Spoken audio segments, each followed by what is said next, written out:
Kisah Sabdo Palon nagih janji, akankah janji itu diminta sekarang?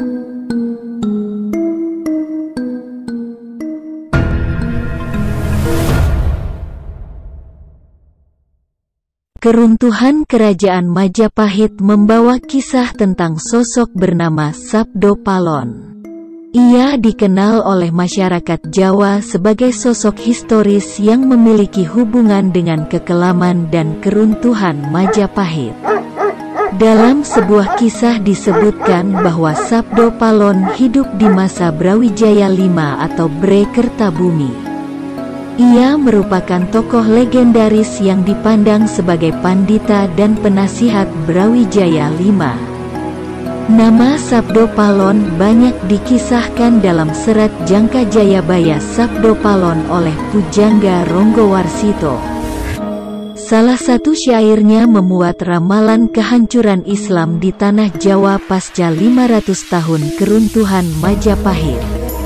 Dalam syair tersebut Sabdo Palon meramalkan kejayaan agama Budi setelah keruntuhan Islam.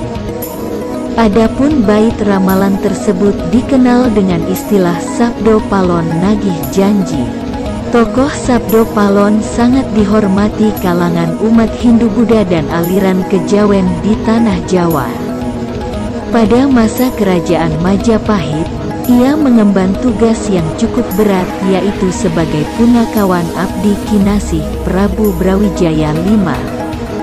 Mengutip jurnal manuskrip Nusantara yang berjudul Sabdo Palon Naya Genggong Nagih Janji, makna dan pemahaman dari masa ke masa oleh GPH Dipokusumo, dalam kesehariannya, Sabdo Palon terlibat langsung dengan Sang Prabu dalam proses wawan sabda atau dialog dengan para wali, salah satunya Kangjeng Sunan Kalijaga.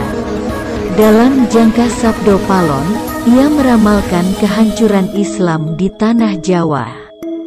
Syair ramalan ini berbunyi, pepestene nusa tekan janji, yen wus jangkep 500 warsa, kepetung zaman Islame. Musna bali marang ingsun, gami budi madek sawiji, artinya, takdir nusa sampai kepada janji. Jika sudah genap 500 tahun, terhitung zaman Islam, musnah kembali kepadaku.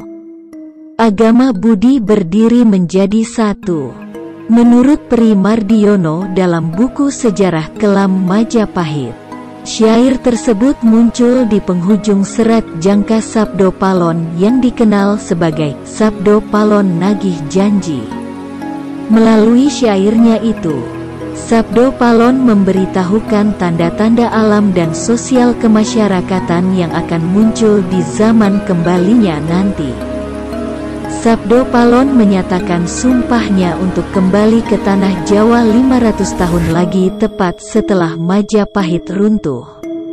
Pada masa itu, agama baru yang sempurna yakni Islam tidak dijalankan paripurna oleh pemeluknya. Oleh karena itu, agama ini akan hancur dan digantikan dengan agama Budi. Jika dihitung dari waktu Sabdo Palon menyatakan sumpahnya, ia diprediksi akan kembali di abad ke-20. Sabdo Palon bersama anak buahnya akan menguasai tanah Jawa dan mengembangkan agama Budi di Nusantara.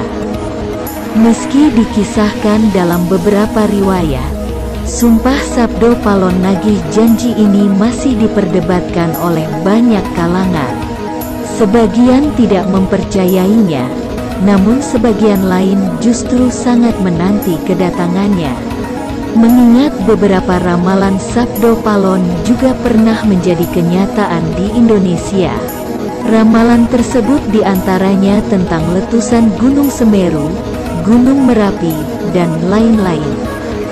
Adapun isi syairnya adalah sebagai berikut, Hardi Agung-Agung Samya, Huru Harang Gegirisi, Gumaleger Swaranira, Lahar Wutah Kanan Kering, Ambleber En Jelebi, Nerajang Wana Landesagung.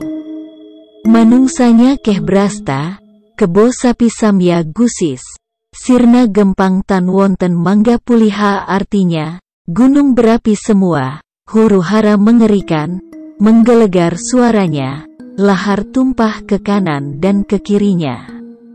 Menenggelamkan, menerjang hutan dan perkotaan, manusia banyak yang tewas, kerbau dan sapi abis, sirna hilang tak bisa dipulihkan lagi.